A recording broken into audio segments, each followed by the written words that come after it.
Just in time for Davos, a tale of greed and globalization.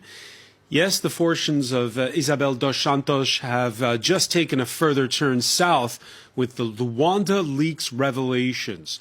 Funds funneled from Angola's state oil company and other public enterprises with big-name Western consultancies happy to provide their services in the name of wealth optimization. The daughter of Angola's former longtime strongman, billed as Africa's richest woman, claims to be self-made. But once José Eduardo dos Santos retired, the fall from grace soon followed. We'll ask about the criminal charges already against her and those very private, very powerful consultancies. The World Economic Forum taking place right now in Davos, and we'll be asking what's changed since the financial crisis of 2008, since LuxLeaks, since the Panama Papers. In a globalized world, who to bring proper oversight to a financial system that enables the siphoning of a country's wealth. Today in the France 24 debate, we're looking at the Luanda leaks. Joining us from Washington, one of the reporters who's been working on those 715,000 documents, Will Fitzgibbon, Africa and Middle East Partnership Coordinator for the Consortium for Investigative Journalists. Thanks for joining us. Thanks for having me. Former French investigative magistrate who served as member of the European Parliament and Green Party candidate for President, Eva Joly.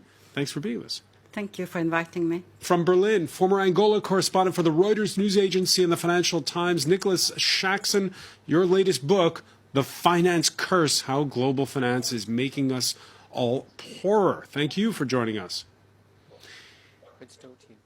And from London, Angolan Dutch human rights law researcher Lucia Kula is with the School of Oriental and African Studies, SOAS. Welcome to the show. Thank you for having me. The France 24 debate on Facebook and Twitter, the hashtag F24debate. Yeah, with criminal charges already pending, the revelations come, you might say, as a double whammy. All the while, Isabel dos Santos and her Congolese husband, Sindika Dokolo, call it a politically motivated plot. Camille Delec has more. She is known as the Princess of Luanda. Isabel dos Santos is Africa's richest woman with an estimated fortune of over $2 billion. She's at the helm of an economic and financial empire. The businesswoman is also the daughter of former President José Eduardo dos Santos, who led Angola for almost 40 years. And it was when he was in power that she and her husband had access to lucrative yet suspicious deals.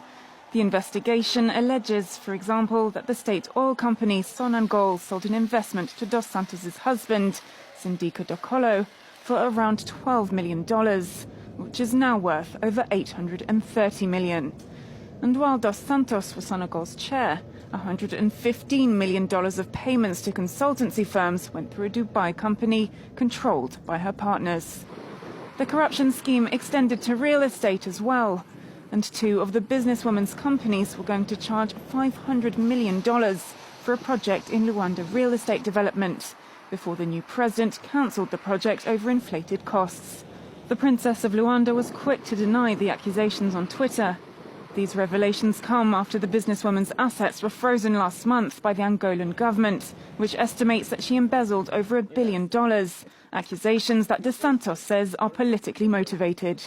This is really an attempt to influence internal political politics of the MPLA, not allowing for any other voices or any other candidates or any other possible factions within the party to actually rise up and take voice. Dos Santos is unlikely to have her day in court. She hasn't been in Angola for over a year. Let me begin with you on this story, Will Fitzgibbon. You had already these criminal charges that had been pending, most notably $38 million that went from the state oil company to a Dubai shell company just hours after the president, the new president of Angola, had announced Isabel dos Santos' sacking. What would you say is the big revelation when you piece together all of these documents? I think the big revelation from Luanda Leaks is really in the detail. The devil is in the detail, so to speak. Here is over 700,000 documents, tax reports prepared by accountants in Malta, intimate details where bankers are talking about Isabel dos Santos's negative reputation and how they're going to get around that.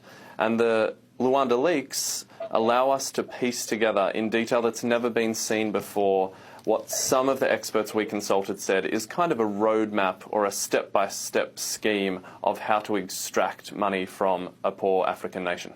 How much is she an actor and how much is she a figurehead? Well, the Luanda Leaks are interesting in that Dos Santos herself rarely appears. She does every now and again interject in an email to say, hang on a minute, I'll get on the phone to the Minister of Finance, who just happens to work for her dad's government, and fix a problem. But the fascinating thing about Luanda Leaks is really how so much of it happens without her direct involvement. That's because, be it in Malta, in London, in Geneva, in Paris, or in Lisbon, there is a veritable platoon of advisors who know exactly what their client wants. Often they're getting paid millions of dollars to carry out those instructions. And let's be honest, they genuinely operated with the assumption that these kind of emails and this kind of information would never fall into the hands of more than 100 journalists. More than 100 journalists.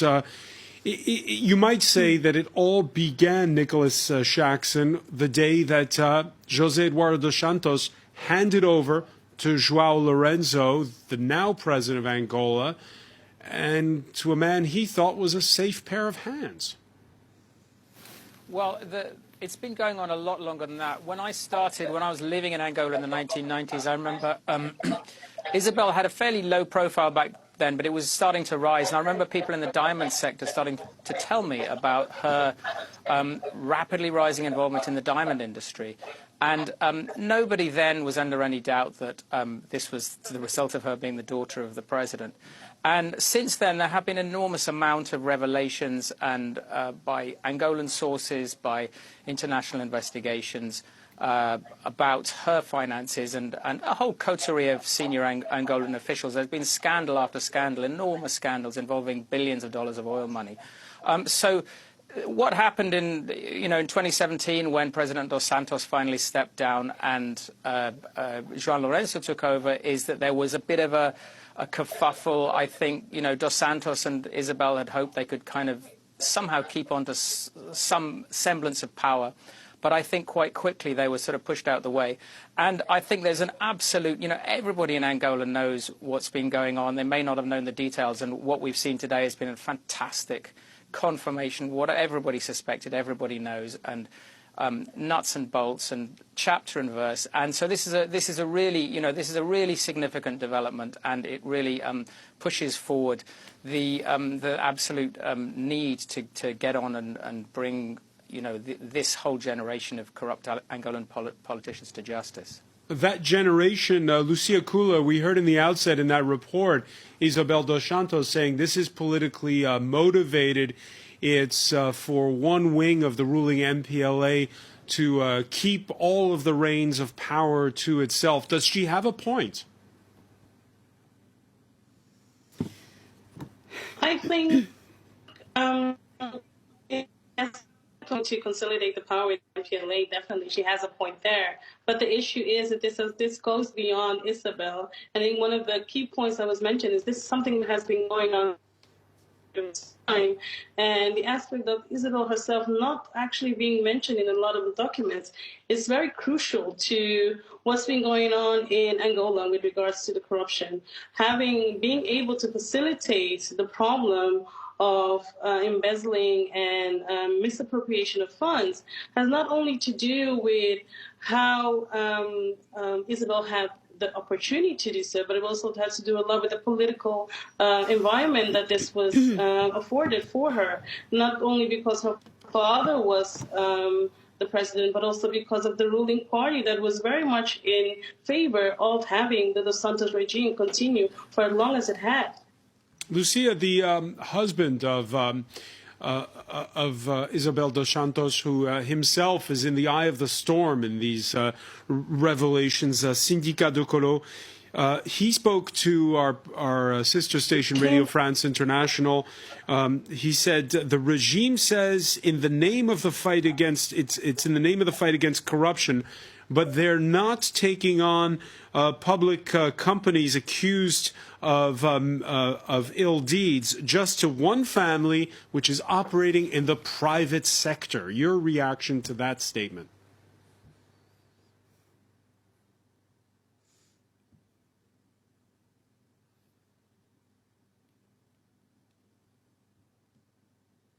Connection, I'm losing some of the questions, so I'm not completely sure. We seem to be having a trouble with the line with London. We're gonna try to fix it and get back to it. Let me turn to Eva Joly here. When was the first time you heard the name the name of Isabel dos Santos? I have the impression that I have always known about her and her father. We should not forget that a long time ago, the Monetary Fund suspended help to Angola because it was lacking $1 billion a year about. So this is a familiar... But $1 billion was going missing every year. Yes, and I stopped helping Angola. I think that was in the very beginning of 2000, before 2005, around there. And it was so serious, and it was known for everybody. And this was one of the reasons we started, digging into extractive industries, was because of what was happening in Angola. So these people have been robbing this country for 20 years, at least, and they are taking billions away. They are not taking hundred thousands. They are not taking money to improve their own lives, billions, in a country where 1/3 of the population is living with less than $2 a day. They are really terribly poor, and the total GDP is 15 billions. So they are taking percentages of the GDP for themselves. And the first time you came in contact with Angola was when you were an investigating magistrate Yes. looking into ELF, the ELF, French yes. oil company, which has since been absorbed by Total. Yes, there was some deals that were totally corrupt already, and that has been judged. So, the corruption in Angola has been endemic for decades, and we also know that this corruption has been exported to Portugal. That some of the banks of Portugal that has been secured, or where the public money has been given, was a result of their subsidiary in Angola giving loans to important Angolan people. So this has been going on for long, and the question we have to ask ourselves, and where we have to make some changes, is how is it that we have not been able to stop it before? And part of the answer is the corruption in the system. It was no way to have Dos Santos member for courts in Angola, but no way either in Portugal, because of their very close corruption links. So, but this is, it's not only happening in Portugal. It's happening in most countries where they have a mining industry. Yeah, because I was going to say the ICIG's Yes. report includes this Excel sheet which shows all the different companies in which the couple has assets. The 400, And 400 a lot of them are tax what we haven expect to companies. see, tax havens like the Yes. British Virgin Islands, for instance, Dubai. But we also have on the list Portugal, as you say, and Yes. Malta, which are Yes. European Union members. Yes, we know that. As a member of the European Parliament, along with the other Greens, we really tried to fight tax havens. We had a special commission set up after the Panama Papers, because this is not the first time. In the Panama Papers, we saw that very many powerful people all over the world had societies in tax havens that are there in order to hide corruption. And we made a lot of inquiries, a lot of reports, and today the problem is really on the table. And I think we must admit that it is not the prosecutors that bring these cases to the table. It is the journalists and the whistleblowers. Now, the whistleblowers in this case, Will Fitzgibbon, let's talk about how you got a hold of these documents. There's an organization, I believe, based here in Paris, which centralizes, if you will, information coming from people inside of these consultancies, most notably? Well, ICIJ received the documents from PLAF, you're right. That's a Paris-based platform for African whistleblowers who have a track record over recent years of helping whistleblowers, very courageous men and women, often bankers, bring to light financial scandals. There were the Lumumba leaks in the Congo, for example, that came out a few years ago and that were published in Le Monde and other newspapers. ICIJ received these 715,000 documents, and as we now have a track record of doing, again with more than 100 journalists, we spent 8 months going over them and doing what I think is often underappreciated. Journalists don't just receive hundreds of thousands of leaked documents and in 24 hours decide what might be fun or salacious to publish. This was 8 months of work trying to understand really complicated, really detailed financial arrangements, speaking to as many experts as we could, so that with confidence and accuracy we could put forward what we did yesterday. What's happened before, we saw it in Switzerland and we saw it with the case of LuxLeaks, is the first thing authorities do is go after the whistleblowers. How's it looking in this instance? Well, ICIJ has worked with PLAF, not with the whistleblower or the whistleblowers directly, but you're right that European countries don't have a very good track record when it comes to this. ICIJ and the journalists, and Nick would be among them, you know, we're fully aware of the track record whereby whistleblowers such as Antoine Deltour for LuxLeaks help bring to light incredibly important European, even international level tax avoidance scandals, and sometimes it feels like the first thing these European countries do is close ranks and decide that it's the whistleblower and not the tax avoider and not the tax evader who they're going after. So I think really the first answers start at home. So, Nicholas Jackson, let me ask you, when you Eva Joly, when she came here today, said, finally, it's being exposed. That's what you said, right? Yes. Nicholas, is this a good day for you, or do you feel as though, well, it's a Sisyphean task, you're reinventing the wheel? Each time we bring this out, each time we're outraged for 24 hours, and then it all goes away? Well, yeah, I mean, it's a fabulous set of revelations. You know, I'm absolutely delighted by it. But, you know, it also is a Sisyphean task. I think one of the things that hasn't come out, and I think people need to start thinking about this, and Eva Joly touched on this earlier, is the issue of blowback into our own society. So this is a story with two sides. One side is the sort of traditional story pointing fingers at corrupt people in Africa, and sure, there's lots of corruption going on there. The other side of the story is us in the West receiving this money, handling this money, aiding and abetting these crimes that are going on. And it's fantastic that we've seen so much attention to the enablers, the intermediaries, the consulting firms, the big four accounting firms, the bankers who are actively soliciting this money, trying to get this money out. They're helping it out. They're helping capital flight, helping the draining and the looting of Africa. But if we're going to do something about this, if we're going to get serious about this, it's quite difficult. In the UK, for example, which is a central player in most of these games, it is one of the most important players in the world of offshore tax havens. There is this kind of sort of Janus-faced approach, this double approach. On the one hand, you know, we don't like looting African countries and we feel bad about it, and we don't like aiding and abetting corruption. But on the other hand, we see all this money coming in from poorer countries, and we say, well, we like the money. And that's a kind of, you know, do we like it, do we not like it? It's a recipe for inaction. But I think one of the things that Eva Joly, you know, she effectively was the one who more than anybody broke open the Elf Affair. The Elf Affair was a massive story about corruption in the West African oil industry, including Angola. but it had an immensely corrupting effect on the entire French political system. And the Elf affair was a huge component of the dysfunction and the anger that people in France now feel about the elites and how it's playing out in the West. We have to take a very quick break. We're going to pick up on this point when we come back. Stay with us. You're watching the France 24 debate.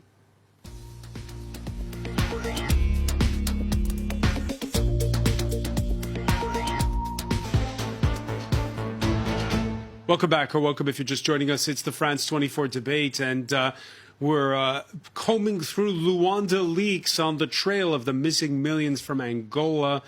With us to talk about it, Will Fitzgibbon, Africa and Middle East Partnership Coordinator for the Consortium for Investigative Journalists, the ICIJ, who joins us from Washington and who coordinated with many publications for this publication, including here in France. Sister station Radio France International and French broadsheet of record Le Monde. Welcome back as well to former member of the European Parliament, former French investigating magistrate and French presidential candidate Eva Joly. Thank you. From Berlin, former Angola correspondent for the Reuters news agency and the Financial Times, Nicholas Shaxson, your latest book, The Financial Curse, How Global Finance is Making All of Us Poorer. And from London, Angolan Dutch human rights law researcher Lucia Kula with the School of Oriental and African Studies, SOAS. The news website Quartz points to a lavish party thrown at the Cannes Film Festival in 2013. There you see Sharon Stone, Paris Hilton wearing De Grisigogno jewelry. That's the Swiss company of what you could call the crown jewel of the holdings of Dos Santos' husband, Sindica do Colo. However, it sold just $5.6 million of its wares through private sales in 2013. It was a big money loser, far short of its $33 million target. Angola State Diamond Company now fears its investment of more than $120 million is gone for good.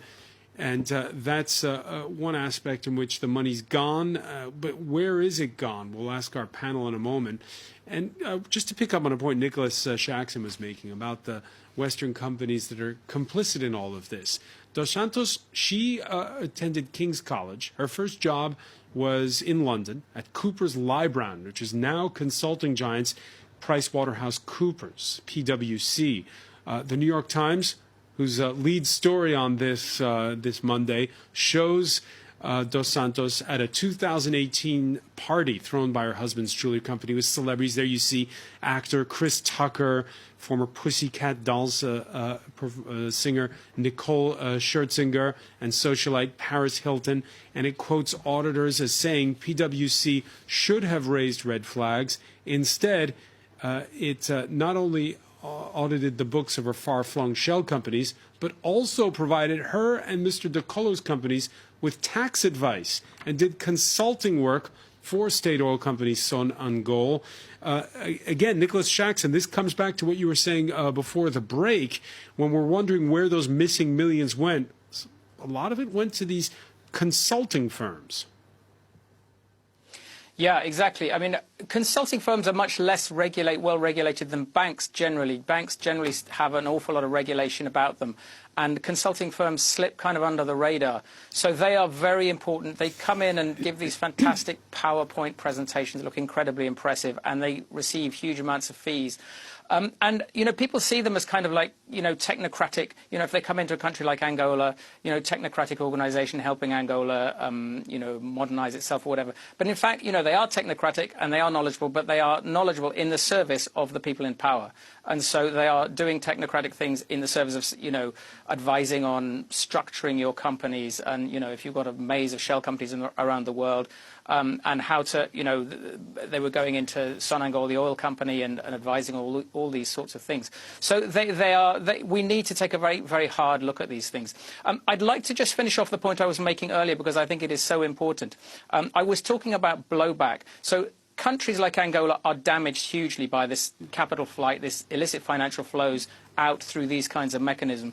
But we need to understand that this stuff is really dangerous for our economies in the West. I mean, there's the Elf affair that I talked about earlier. Portugal was heavily corrupted by this stuff. Isabel dos Santos was, buying up stakes in the Portuguese media and think tanks and so on. In the United Kingdom, there's a lot of dirty money out of, the former Soviet Union flowing into think tanks and all sorts of stuff, really corrupting the political process. Donald Trump in the United States is very significantly, his business empire is very significantly the product of capital flight out of the former Soviet Union. And look at the political blowback, look at the damage from those kinds of connections. So we need to understand that this stuff is really, really dangerous for us in the West, as well as being dangerous for those countries. But and Nicholas, I think Nicholas, once we understand that, we can do something about it. But Nicholas, it's been 12 years since the financial crisis of 2008. This isn't a scoop, what you're saying. What can be done?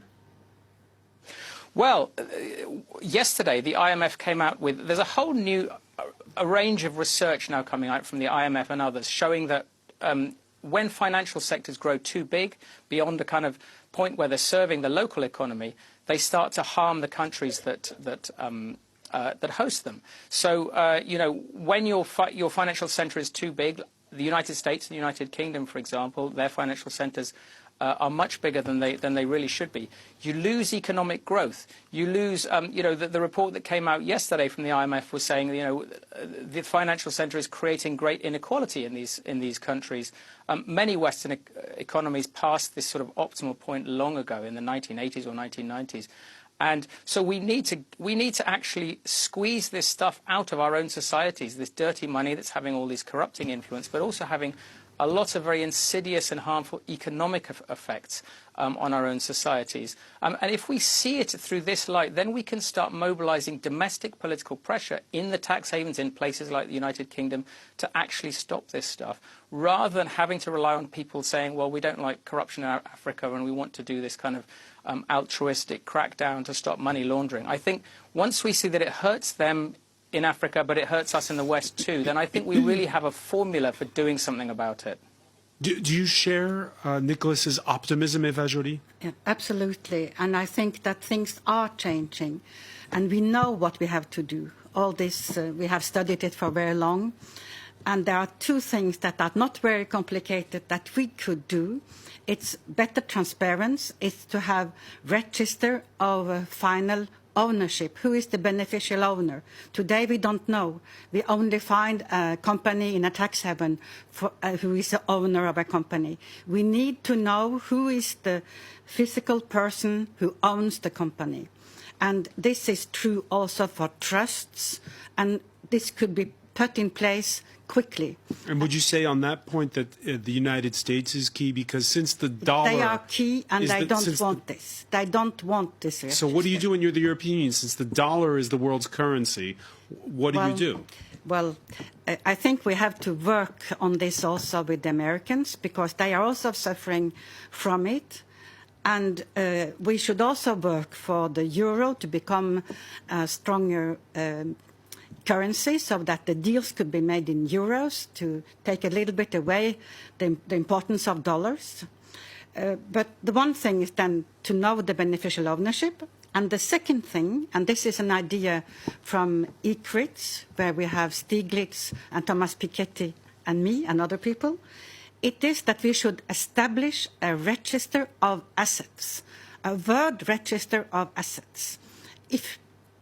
If you are the owner of luxury goods, you should be registered somewhere, and you should not be allowed to sell it unless we can see it's yours. This is also something that is possible and would make the fight against corruption much easier, and also taxation much better.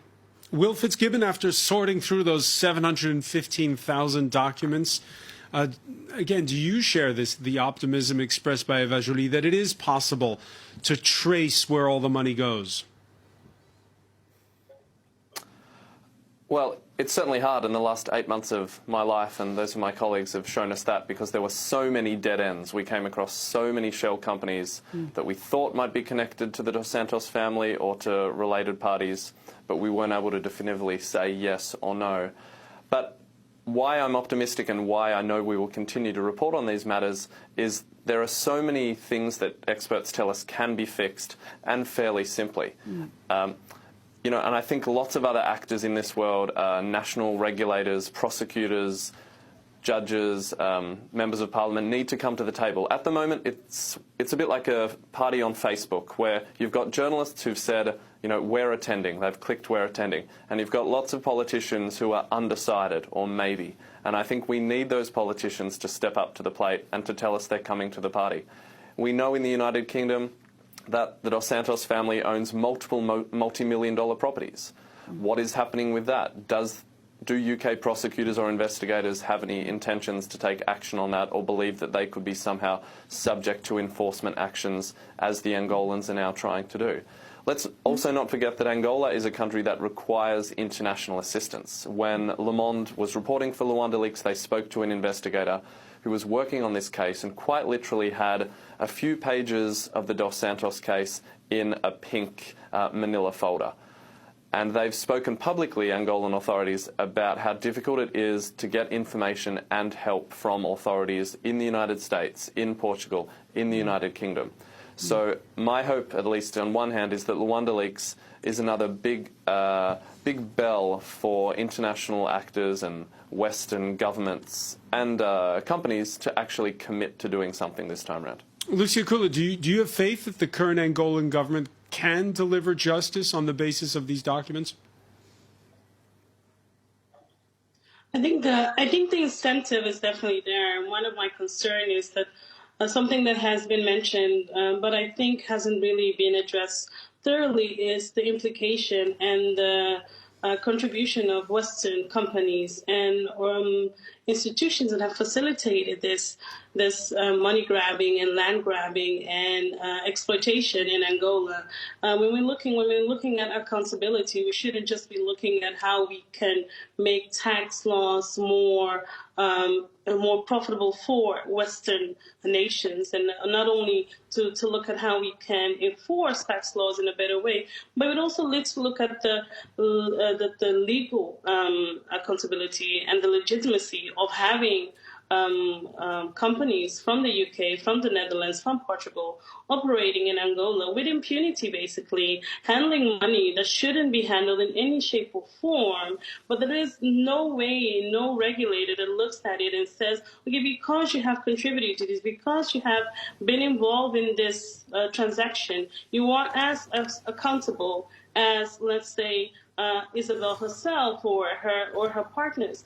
Having the issue of accountability has to be linked with human rights. And when you're looking at the Angolan aspect, yes, it's imperative that we look at the connection of where money comes from and where money goes, and how tax laws are implemented and how tax laws are protected and looked at. But we're forgetting a very important aspect, what it is that Western companies and Western institutions have contributed to exploitation, to human rights abuses in a country that has already a very weak legal mechanism. So how do you enforce something like that? How do you make sure that the Angolan government has the capacity to not only prosecute Isabel and her partners, but also beyond the Angolan borders? It's something that goes beyond just looking at where the money is coming from and where the money has gone. It's looking also how we can hold every single actor accountable for their role they played.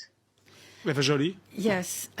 One thing is that every place where Isabel dos Santos has properties, they have capacity, they have the forum, as we say, to start an investigation for money laundering. So we could start investigations in France, where she has properties in the south, in the UK, where she has properties, and in all countries where she has properties. It can be started. We can cooperate. And I think also the good news is that Angola is building up a judiciary that is becoming better. They have now prosecution services that do function. And this has been done with a lot of international help. The European Union, for instance, has spent a lot of money to build up this capacity. And I know, because I know the prosecutor from Angola, she's a woman, that she will be able to take on this case, and that she's already working on it. So this is also good news. The capacity building gives result. And this we see also these days in Namibia, where there is a huge case concerning an Icelandic fishing company that corrupted the Minister of Justice and the Minister of Fishery in order to get fishing quotas. It has been taken care of by the Namibians themselves. They have good police, they have good prosecution, and they're taking care of it. This is very new. All right, and again, a part of this story, when we look at those Western companies, I hark back to it, is those consultancies, and not very far from Angola is South Africa. McKinsey, which is mentioned in the Luanda leaks in nearby South Africa, had to clean house, do some firings following an ill-fated deal involving struggling state utility Eskom and the Gupta brothers you see here. Their outsized influence helped precipitate the fall of President Jacob Zuma. Will Fitzgibbon, what do we do about these consultancies, which are very powerful? Most of our viewers don't know exactly what they do, and they're private companies, which means they're not quoted on the stock market. Thus, they can a lot of their business is kept very far from the public eye. Well, I think, as Nick pointed out, regulations concerning consultants and consultancies are incredibly weak. And I can tell you from reading some of the documents in Luanda leaks, we don't really know what many of them did either. I mean, I think all of us like the idea of getting a $500,000 check in the mail for one line that literally says expenses or services rendered, which is what we saw time and time again with invoices sent to consultants as part of Luanda leaks. And I think it remains a huge barrier because as journalists, we of course went to all these consultancies. We asked them, what services did you provide? What did you actually do to earn your money? And some of them didn't respond. Some of them did respond, but often along the lines of, we can't tell you, it's private information. In the case of PricewaterhouseCoopers, PwC, who did respond, they did announce that they've cut ties with Dos Santos and her companies and will be conducting a review. But I think one big question for me is an internal review enough? Is it sufficient in the wake of what we've now seen that PwC can basically conduct its own review and tell us what it did or did not do wrong? Or should that be the purview or the responsibility of someone else? It's a bit like a friend finishing the bag of Smarties and then apologising after the fact that there's nothing left to share with anyone else. Eva Joly? I think we have been very weak so far in not prosecuting the auditors, because... Why didn't it happen in 2008? Exactly. Because they went after banks in 2008. That is the example I wanted to take, an example that I know very well of Iceland, where I worked on the prosecution and the inquiry on this, on the banks. Here, the auditors, they didn't warn about anything wrong, although it was absolutely evident, and they didn't respect the auditing rules. And the proof of this is even at the end, they signed a compromise with the government. No, with the insolvency committee that went after the actives for a very high price. We know that the insolvency committee asked for $1 billion, and they made an agreement. So they said themselves that they were responsible. So they settled with the bankruptcy court. Yes, but you have seen this in many countries, and I have very seldom seen prosecutions. And this, we have the tools to do it. This is helping and abetting, presenting false statements, for instance. We have the text, we could do it, but it is hard work for the prosecutors. But it could already be done from a legal point of view. And then maybe to change the rules, and we have tried to do that often. They cannot stay for years in the same company, but it has not been sufficient. And I think the day when they will have been convicted, because when you are helping in a bidding, you are responsible for the losses. When they will be personally responsible for billions and convicted to years of imprisonment, things will change. Nicholas Jackson, this is all happening as the World Economic Forum is opening in Davos. And we're going to hear Donald Trump on Tuesday speaking. And we live in a world right now where countries say, well, it's every country for itself. There's Brexit happening in the UK. Is the mood really towards more global cooperation? I mean, Davos for many years has been part of the problem. I mean, it is, hosted in Switzerland, one of the granddaddies of the world's tax havens, and there's been this kind of, this sort of, the CEOs of the world's biggest banks go there, and big multinationals, and they, it's a kind of festival of celebrate. It has been a sort of festival of celebration of the kind of unfettered financial globalization that we've been seeing, particularly since the 1970s, and a lot of cheerleading goes on there. And so I think now, the penny has dropped for some of the people who attend Davos. You've had the IMF now at least rhetorically saying inequality is a real problem. We need to really start doing something about this. Many others say this, accept this, pay lip service to this. But I think on the ground, things are moving more slowly. I think a lot of the recommendations that are made are by people who kind of want somebody else to do something about it. These private equity moguls would like to see something happen about inequality as long as they can keep doing what they're doing and making their billions.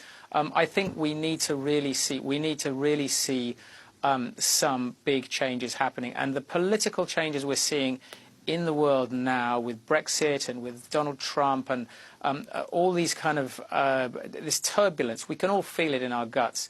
This is to do with all this kind of financial globalization, these unfettered financial flows, tax havens, all this secrecy, dirty money.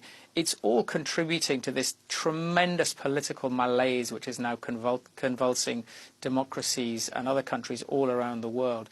And I think the Davos set really needs to start saying something very different. I mean, if it were up to me, they would be an irrelevance and nobody would pay any attention to them. Unfortunately, the world's media congregates there and interviews all these people. But they generally have been propagating the wrong message, and I think that needs to change. All right, Nicholas Jackson, I want to thank you so much for joining us from Berlin. I want to thank Lucia Kula for being with us from London, Eva Joly, Will Fitzgibbon of the ICIJ, the findings that you've been working on so diligently with all those media can be found on your website. Stay with us. Media Watch is next.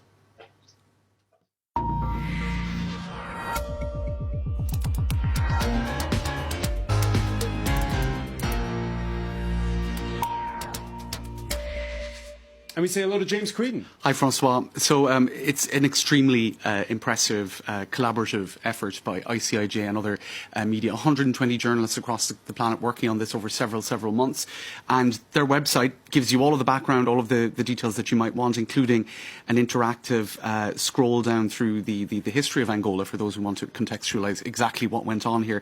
And it brings you through independence from Portugal, the civil war, a terrible, catastrophic civil war. The arrival of Isabel dos Santos' father in power for some 4 decades, her marriage. So it brings you through all of that. A husband and a business partner. You can see here on Jeune Afrique, one of the biggest French language publications on African current affairs. This was in 2017. They were being feted as a power couple. The next oligarchy, this is a quote actually from her husband, the Congolese businessman Sindika Dokolo, and he said, the next oligarchs, the kind we see in Russia, will come from our region. I'm not one of those nouveau riches who feel duty-bound to give away part of their wealth. So a certain attitude was already quite visible and being feted, in fact, on the front page of She's only 46 years old. That's right, indeed. So they were already they had already made their fortune for sure. So the ICIJ, not alone on their website but also on Twitter, cataloguing all of the different aspects of this story. Africa's richest woman claimed to be a self-made billionaire rather, and you can see inside exactly the details of how her father's position in power helped at least some 500 million euros to kind of transit its way towards her different business ventures.